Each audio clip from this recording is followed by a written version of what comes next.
A paz do Senhor, povo de Deus, mais um Desperta Crente, receba essa palavra no poder do nome de Jesus. Louvado seja Deus por essa oportunidade, gratidão por mais um dia, pela sua companhia, pelo teu carinho, pelo teu respeito, teu cuidado, teu zelo pela minha vida aqui que tem me acompanhado. Eu também quero retribuir com muita gratidão, com muito amor, com muita sinceridade das minhas palavras, né, através da oração que faço pela sua vida, amém? Deus te abençoe, mais um vídeo para ser gravado, para a glória do nome do Senhor, para chegar ao teu coração, impactar a tua alma, a você ficar mais forte ainda, mais firme ainda naquilo que o Senhor te chamou, na chamada que Deus te fez, né? Que o Senhor te convocou, o Senhor te escolheu para que você sirva a Ele com toda a sinceridade da tua alma, amém? Vamos orar no nome de Jesus. Pai, eu quero te louvar, agradecer o teu nome por mais um Desperta Crente, por mais uma vez estar na tua presença. Obrigada, Jesus, porque o Senhor é fiel a todo tempo e nós estamos, ó Pai, na segunda etapa do primeiro capítulo de 1 Timóteo. Nós sabemos que o Senhor falará fortemente ao nosso coração.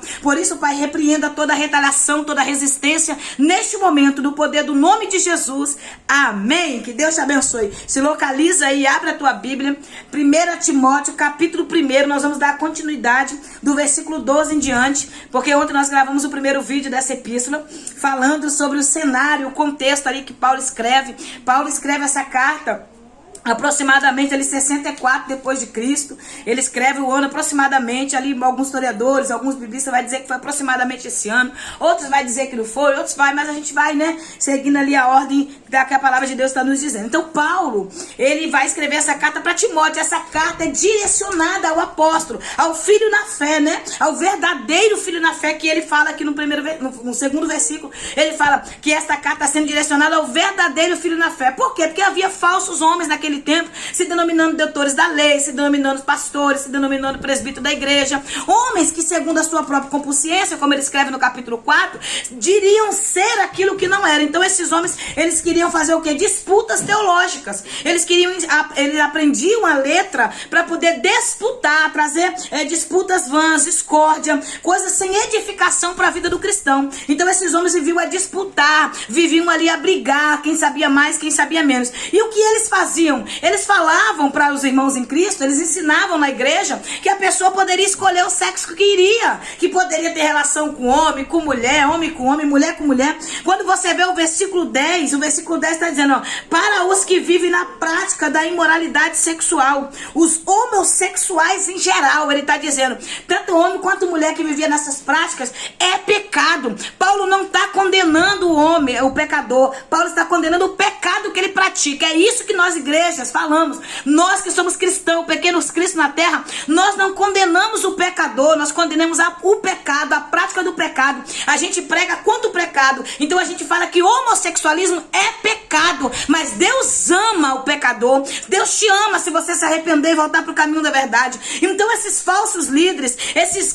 ensinadores carnais que tinha nesse tempo, como tem muito hoje, homens que querem falar do amor, mas vivem fora da graça, homens que querem falar de Deus, mas não têm amor, pessoas que são teólogos, homens que aprenderam, professores, somente para disputar, para poder trazer discórdia na igreja. Assim eram esses homens. Eles queriam apontar, eles queriam falar da lei, mas nem eles entendiam da lei. Eles queriam falar sobre a lei, eles queriam ter mais sabedoria do que quem sabia. Eles queriam saber mais até do que o apóstolo Paulo, que foi ensinado pelo próprio Jesus Cristo. Mas para quê? Porque eles tinham segundas intenções. Então há pessoas que aprendem a pregar, que aprendem a Bíblia, que fazem isso somente para disputar e para tirar vantagem em cima disso, para ensinar heresia, para distorcer a verdade. Então esses falsos professores, esses homens carnais, fora da graça, eles estavam ensinando coisas terríveis para aquele povo. E Paulo vai escrever essa carta, essa primeira epístola de Timóteo, para Timóteo, falando para ele assim: meu filho, vou te ensinar verdades práticas para você ensinar na igreja, vou te ensinar como você vai lidar com essas pessoas, vou te ensinar como você vai lidar com esses falsos líderes, com essas mulheres que se denominam liderança, mas vivem na prostituição. Mais pra frente nós vamos ver isso aqui no capítulo 2. Algumas pessoas dizem que Paulo proíbe mulher de liderar. Não, as mulheres podem liderar, mas que mulheres podem liderar? Mais pra frente nós vamos falar qual tipo e qualidade de mulher que pode liderar, entendeu? Ele não condena a liderança de mulher, o que ele condena é o pecado. que muitas querem viver e querem fazer. Amém? Então vamos lá. Essas disputas teológicas, disputas vãs, que não tinham edificação nenhuma para a igreja. Aí ele vai falar que essas pessoas são contra a sã doutrina, são contra as verdades da palavra de Deus. Eles se rebeliam, eles se revoltam contra a verdade da palavra. Sabe quem são as pessoas que se revoltam contra essa verdadeira palavra? Contra essa sã doutrina? Pastores prostitutos, ladrões, enganadores, roubadores, mercadores da fé, pessoas que abrem igreja como se fosse comércio, como se fosse empresa, pessoas que querem viver uma vida de luxo, tirando proveito da casa de Deus, comendo a gordura da igreja. É isso, é o tempo do profeta Eli e seus filhos, Ofni e Finéias, que aproveitavam das coisas de Deus. Mas meu irmão, tem contexto, né? Tem contexto bíblico que vai nos afirmar o que acontece com esses falsos líderes, com essas pessoas que fogem da doutrina, que saem da verdade, que se corrompem. Ei, minha querida, não tem esse negócio de meio termo, não, divisão não, ou é ou não é. Amém? Vamos lá. Aí Paulo vai escrever nesse versículo 12 em diante. Eu quero ficar nesse versículo para a gente entender um pouco. Porque Paulo vai falar a eficácia da graça. Qual é a eficácia da graça na vida de um ser humano, missionária? Ontem eu chorei muito no culto porque eu vi uma transformação no meu irmão. Meu irmão saiu da pedra, dos vícios da pedra. E foi libertado pelo próprio Deus. Então Paulo, nesse versículo 12 até o versículo 16, ele vai falar da transformação dele. Eu vou ler esse versículo, eu preciso que você leia aí também, tá? Leia aí. A minha tradução está na King James atualizada. Talvez a sua pode ser Ferreira de Almeida, NVI, mas eu estou lendo na minha tradução, você vai entender, né? King James atualizada. Olha só, versículo 12. Sou grato para com aquele que me fortaleceu. Primeiro ele está dizendo, sou grato para com Jesus porque ele me fortaleceu. Jesus Cristo, nosso Senhor, que me concedeu forças e me considerou fiel. Por que Paulo está dizendo que o Senhor fortaleceu ele e concedeu força a ele? Pelas prisões que ele já tinha passado, pelas correntes, pelas cadeias, pelos açoites, pelas perseguições, pelas calúnias, pelos dias à noite que não podia dormir, mas tinha que fugir para não morrer. Então Paulo está dizendo, Deus me fortaleceu e me considerou fiel. No meio da minha provação, no meio da minha luta, Deus viu que eu sou fiel a ele. Eu não neguei o nome do Senhor no meio da perseguição, no meio dos meus dias maus, das aflições. É isso que Paulo está dizendo. E o que acontece? Designando-me para o ministério. Deus, aleluia, ele viu em mim fidelidade e ele me escolheu para este ministério.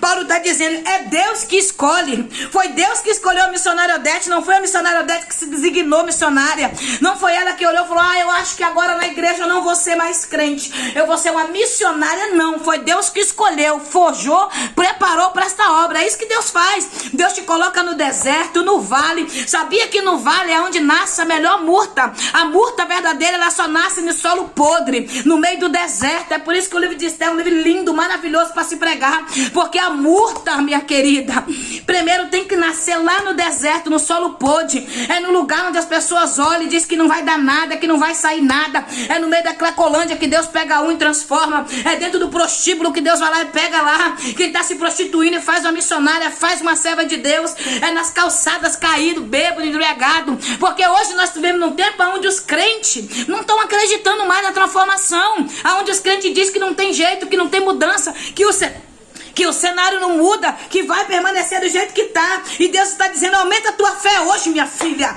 aumenta a tua fé hoje, meu filho. Eu posso mudar o contexto, o cenário da tua casa, eu posso mudar a história do teu filho, do teu marido, do teu pai, da tua mãe. Ele é Deus, permaneça fiel. Não deixa o que está fora mexer no que está dentro. Não deixa nada que está fora mexer no que está dentro. O que está dentro de você é o Espírito Santo, é a verdade de Deus. Aí Paulo vai falar, ele me escolheu, me considerou fiel, me designou para esta obra e me fortaleceu. Versículo 13 ele continua, a mim que em tempos passados fui blasfemo. Olha que coisa linda. No tempo passado eu era blasfemo, eu blasfemava contra Deus. Aí ele continua: perseguidor e insolente, contudo ele me concedeu misericórdia, porquanto fiz o que era mediante a minha ignorância e incredulidade. Paulo está dizendo: quando eu estava lá perseguindo a igreja, matando os cristãos, jogando eles para ser comido por leão, jogando lá em calabouço, quando eu estava judiando, matando o filho, matando o pai, eu era ignorante. É isso que eu quero que a igreja entenda. A ignorância, irmãos, é você falar daquilo que você não sabe. Quando Paulo se refere aos irmãos em 1 Tessalonicenses: não sejais ignorantes, ele não está xingando a igreja, não. Ele está dizendo à igreja: não seja ignorante, porque eu ensinei a vocês, eu falei para vocês como seria a volta de Cristo, como será, como que vai acontecer. É por isso que ele fala: não se engane, antes de o Senhor vir, a apostasia estará grande na terra. Jesus vai falar em Lucas, Jesus fala em Mateus, acho que é em Lucas, se eu não me engano, capítulo 18, versículo 8, que é na parábola da viúva insistente, né, e do juiz insolente. Jesus vai falar no versículo 8: porventura, quando o Filho do Homem vier, achará fé na terra? É isso que Jesus está dizendo. A apostasia vai estar tão grande que o povo vai estar infiel, incrédulo, pecador, brincando com a fé, prostituindo, vendendo, vivendo de qualquer maneira, tocando nas coisas de Deus de qualquer maneira, cantando de qualquer maneira, pregando de qualquer maneira, ensinando de qualquer maneira, abrindo porta de igreja como se estivesse abrindo porta de boteco, para que o povo entre e fique à vontade e se sirva. Você está entendendo? É isso que Paulo está dizendo. A apostasia estará desenfreada nesses últimos tempos. E muitos estarão com a mente cauterizada por doutores segundo a sua própria consciência. É isso que ele está dizendo. Mas o Senhor, pela tua misericórdia, porque ele pecava, ele falhava, ele fazia tudo aquilo que era errado. Ele está dizendo: eu tenho um passado, e eu sei, porque ele foi apagado, porque hoje eu vivo uma nova vida em Cristo Jesus. Mas eu tive um passado, e a misericórdia dele me alcançou. É isso que ele está dizendo. Lá atrás eu fazia na ignorância, mas hoje eu não sou ignorante, hoje eu sei o que eu estou fazendo. Paulo está dando testemunho da sua mudança. A graça de Deus, minha irmã, ela traz transformação. A graça de Deus me tira do posicionamento que eu tinha. Se era cachaceira, não é mais cachaceira. Se era mentiroso, não é mais mentiroso. Se era enganador, não é mais enganador. Se era ladrão, não rouba mais. Se prostituía, não prostitua mais. Porque a graça de Deus, ela transforma o homem. É uma transformação de um homem que foi chamado. Até o nome do apóstolo Paulo, o Senhor mudou. Antes dele ser transformado para Paulo, ele era Saulo. No capítulo 9 de Atos dos Apóstolos, ele tem aquele encontro com Deus, e o Senhor arranca as escamas dos teus olhos e mostra para ele a verdade. Tem muita gente religioso perseguindo, matando, caluniando um ao outro, porque da religião, minha querida, vamos conhecer a verdade, vamos conhecer Jesus, e nós vamos entender o que é viver a nova vida nesta graça maravilhosa.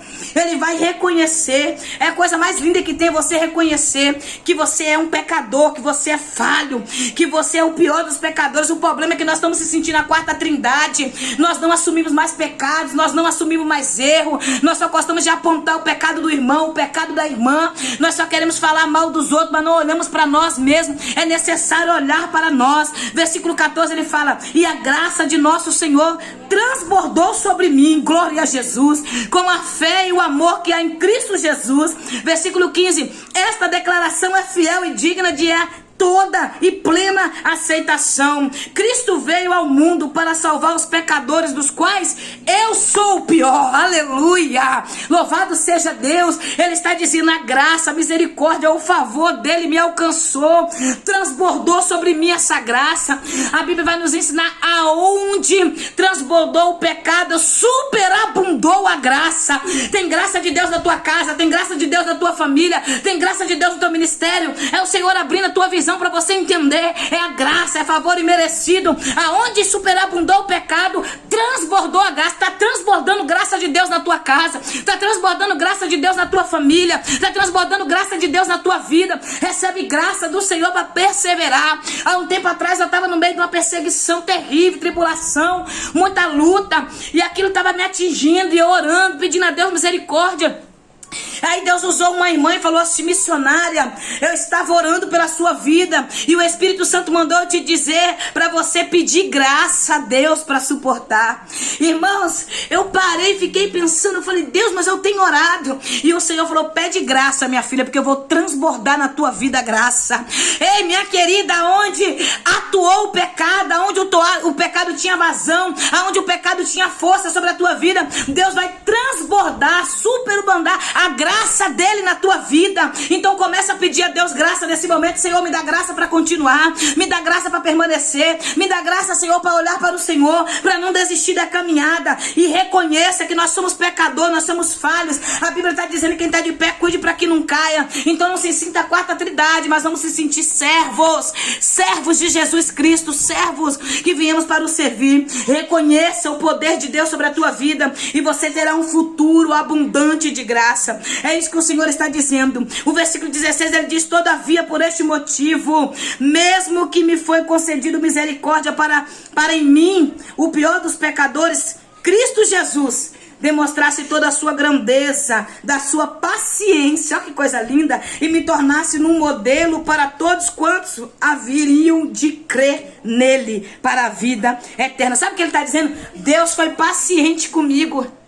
Eu pecador, eu falho, eu enganador, eu perseguidor, vamos traduzir, né? Eu mentiroso, eu prostituta, eu cachaceira, eu drogada, eu traficante, eu seja lá o que for. Ele teve paciência em me transformar, ele teve paciência em me moldar, em investir em mim, acreditar em mim. O homem pode não acreditar e não investir, mas Deus acredita, ele tem paciência conosco, ele tem paciência com a minha vida e com a tua vida. O pior pecador, irmãos, Deus está dizendo, tem graça de Deus para ele, tem graça de Deus para ela, e eu vou usar a vida dele como testemunho vivo, que eu mudo história. Eu vou usar a vida dele como testemunho vivo, que eu transformo as vidas. É isso que Paulo está dizendo, é que Deus tornou ele um modelo para aqueles que haviam de crer. Sabe o que ele está dizendo? Uma fé que gera vida, uma fé que gera transformação, uma fé que gera testemunho de vida. Não é fé de falácia não, irmão. Nós estamos num tempo de tanta falácia, é muita gente falando e vivendo pouco,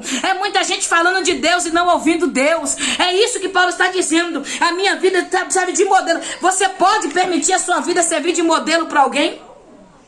Você pode deixar a sua vida servir de modelo para alguém? Irmão, você não tem noção que quando Deus começa a fazer na vida do crente, a batalha espiritual que se levanta, ó, família se levanta, parente se levanta, amigo se levanta, porque o diabo quer de qualquer maneira parar a fé dessa pessoa. E ele não vai usar pessoas lá que ele não conhece, ele vai usar pessoas próximas, pessoas que ele tem sentimento, que vai poder ferir, que vai poder machucar. Ele vai usar pessoas para poder tentar rebater. A pior coisa que o crente faz nesse momento da perseguição é rebater. Não rebata, minha irmã, não rebata. Deixa falar o que quiser de você. Deus está mandando eu te dizer isso. Não rebata, deixa falar o que quiser do teu ministério, deixa falar o que quiser, somente fique na posição e fica na palavra. O que você tiver de falar, fale dentro da palavra. O que você tiver de fazer, faça dentro da palavra. Não saia da palavra, não desvie o seu foco, não olha para as pessoas que não têm propósito, olha para o Senhor, porque Deus está dizendo, na hora certa, no tempo certo, ele vai levantar do trono e ele vai dar testemunho de você. Primeiro está provando a tua fé. 1 Pedro, capítulo 1, versículo 7. O Senhor permite a fé do crente ser levada ao fogo, como ourives, levada ao nível mais alto que tiver, como lavandeiro, esfregando. Para quê? Para a fé não ser fingida, para a fé não ser falsa, para a fé não ser enganosa. É muita gente falando o que é, mas não é. E o Senhor está permitindo provação na vida do crente. Porque tentação vem do diabo, é o diabo que atenta.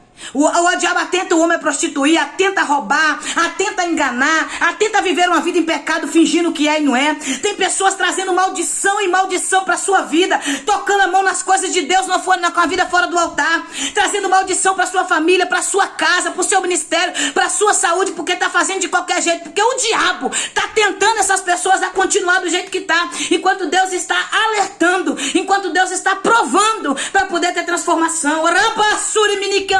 sacerdócia. É isso que Deus está dizendo. Uma transformação por dentro, no automático vem do lado de fora. Tudo que é transformado por dentro gera transformação fora. É isso que Deus está dizendo. Paulo está dizendo: eu não fui transformado vestimenta, eu não fui transformado palavreado, eu não deixo o Espírito da Santidade baixar em mim somente quando eu estou na frente dos irmãos. Eu sou crente longe, eu sou crente perto, eu sou crente dentro da igreja, sou crente fora da igreja, eu sou crente no trabalho, eu sou crente onde eu tô. Eu sirvo a um Deus vivo, eu sou crente na rede social, eu sou crente fora da rede social, eu sirvo a um Deus vivo, um Deus que transforma. É isso que Paulo está dizendo. Essa transformação, a transformação do homem, a graça de Deus, ela transforma, irmão. Quando você vê a irmã fofoqueira, quando você vê o irmão caluniador, o fuxiqueiro da igreja, o mexeriqueiro da igreja, o invejoso, o contendeiro, aquele que vai lá: pastor, não sei não, mas essa irmã aí não é crente não, pra mim ela não é crente não. Pastor, não sei, aqueles que ficam aí tentando caluniar, fecha a porta pros outros, aqueles que não tem compromisso com a verdade, aqueles que só vivem da mentira, prostituindo, enganando, aproveitando da obra, o pastor prostituto, que dá uma de pastor, mas não é, aqueles que ficam aí caindo em pecado, brincando com Deus. Essas pessoas, irmãos, não participou da graça de Deus. Não. Eles se enganam, são pessoas que vivem se enganando. São pessoas que dizem que teve a transformação, mas não teve. Eles foram convencidos que se converteu. Eles se convenceram que se converteu, mas não teve conversão. Porque a conversão, ela é mostrada, ela é notória. Minha irmã, se tem algo que não me abala, graças a Deus, é o que o povo diz. Por mim que o povo diga o que quiser. O meu negócio é com o que Deus está dizendo. Por que você não se preocupa, missionária? Mas Paulo fala: olhai para nós. Sim, Paulo falou: olhai para nós. Então a igreja de Cristo vai olhar para mim e vai ver Deus em mim. E os ímpios que estão dentro da igreja brincando de ser crente? E aqueles que se denominam que são, mas não são? A Penina, Sabalate, Tobias, a profetisa Noadi, a profetisa de mentira, de engano, que profetizava dentro de Jerusalém, que Neemias queria tomar o lugar do rei. Essas pessoas, meu irmão, vai falar o que quiser. Eu não estou pouco preocupada com o que eles falam. Eu fico preocupada quando Deus falar comigo e dizer: filha, posicione e conserta. Porque a voz de Deus, meu irmão, ela é irreconhecível. Você conhece ela. Não tem como você não conhecer a voz do teu pai. Ei, minha querida, o bebê pode estar chorando, mas quando a mãe fala, ele reconhece a voz. Ele fica procurando onde está a mãe, da onde está vindo a voz. Então o filho conhece a voz do seu pai. É isso que eu estou falando. Então essas pessoas descompromissadas, que só ficam na contenda, na inveja, na calúnia, na defamação, elas têm que ter alguma coisa para se ocupar. Então se ocupe com a minha vida aí, que eu estou baixando, minha querida. Enquanto muito tá aí falando, eu falo por mim, porque a gente não pode falar mais citando nada, porque tudo agora, né, o negócio tá apertando pro lado do povo. Então eu uso minha vida. Quer falar, fala, fica à vontade. Enquanto tu fofoca, tu fala, eu vou pregando, vou pra Bahia, vou pra São Paulo, vou em Guarapari, vou lá, vou fazendo a obra de Deus, porque esse povo não tem propósito, não tem nada de vida, eles vão procurar a vida de alguém. Então Paulo tá dizendo: eu tenho uma transformação eficaz, a graça de Deus me transformou. Dos pecadores eu sou o pior, mas eu sei quem sou eu. Então saiba quem você é. Você pode dar um testemunho de você mesmo. Você pode falar assim: eu dobro o meu joelho e minha consciência está limpa. Eu dobro o meu joelho e eu posso orar sem a mente pesada. Porque a nossa mente, irmãos, a nossa consciência, ela não deixa a gente se enganar, por mais que a gente queira se enganar. Se você é fofoqueiro, ela vai dizer: tu é fofoqueiro, viu? Tu tava falando mal da irmã agora há pouco, agora abraçou ela, né? Olha aí como é que você é. Não adianta, você pode não falar com a boca, mas a consciência, ela te faz reconhecer os seus erros. Então Paulo está dizendo que ele era um dos piores perseguidor da igreja, era um dos piores pecadores, mas a paciência de Deus foi tão grande com ele que fez ele, tornou ele um modelo, um exemplo para aqueles que haveriam de crer na vida eterna, que haveriam de crer no arrebatamento da igreja, na eternidade com o Senhor. Aí ele vai continuando: portanto, ao Rei eterno e imortal, aleluia, invisível, Deus único, seja a honra, a glória pelos séculos dos séculos. Amanhã eu termino o versículo 18, que vai falar sobre o combate da fé. Deus é maravilhoso, irmã. Deus é maravilhoso, meu irmão. Receba da parte do Senhor consolidação para o seu ministério, constância para o seu ministério, constância para a sua vida cristã, para a sua vida com Deus. Não para por nada não, minha amada. Faz parte a rejeição, tá? Faz parte ser perseguido. Nós temos que viver isso para ter uma firmeza na fé, para saber em quem você tem crido. Eu não tenho dificuldade. Não tenho. Por que eu não tenho essa dificuldade? Porque eu sei, irmãos, que o Senhor me chamou para esta obra. Agora, difícil é quando a sua consciência está pesada. Se a sua consciência te condena, aí fica difícil você continuar a caminhada limpa, uma caminhada pura. Se você não tem uma vida verdadeira, uma vida com Deus, ela vai te condenar. Agora, se você quiser seguir uma vida com Deus limpa, limpa a tua consciência, peça perdão a quem tem de pedir, caminhe e aprenda isso. Amor e perdão é para todos. Todos que querem, mas convivência não. Você não precisa conviver com quem quer te parar, com quem quer te matar, com quem quer te perseguir, não. Somente ora por essas pessoas e prossiga a caminhada, amém? Deus te abençoe, mais um Desperta Crente. Receba essa palavra no poder do nome de Jesus. Eu gosto de falar, o jargão que o Senhor me deu foi assim: Desperta Crente. Receba essa palavra. Mas por que eu falo no poder do nome de Jesus? Porque o nome de Jesus tem poder. Clama o nome dele, chama ele, clama ele vai responder. Então há poder no nome de Jesus, amém? O nome que está acima de todos os nomes. Atos dos Apóstolos, capítulo 3, versículo 12. Nome que está acima de todos os nomes, aleluia. Nome a qual todo joelho vai se dobrar, toda língua vai confessar que só ele é o Senhor. Deus te abençoe. Hoje é o último dia do mês de agosto, aleluia. 31 de agosto de 2023. Que o Senhor abençoe a tua vida, que esse mês de setembro seja um mês de prosperidade, de alegria, que esse mês seja um mês de realizações, que esse mês seja um mês de soluções para a sua vida, e que a paz do Senhor venha consolidar mais ainda a sua fé, amém? Deus te abençoe, que a paz do Eterno te alcance. Fique na paz, ore por mim e eu oro por você, e nós chegaremos ao céu.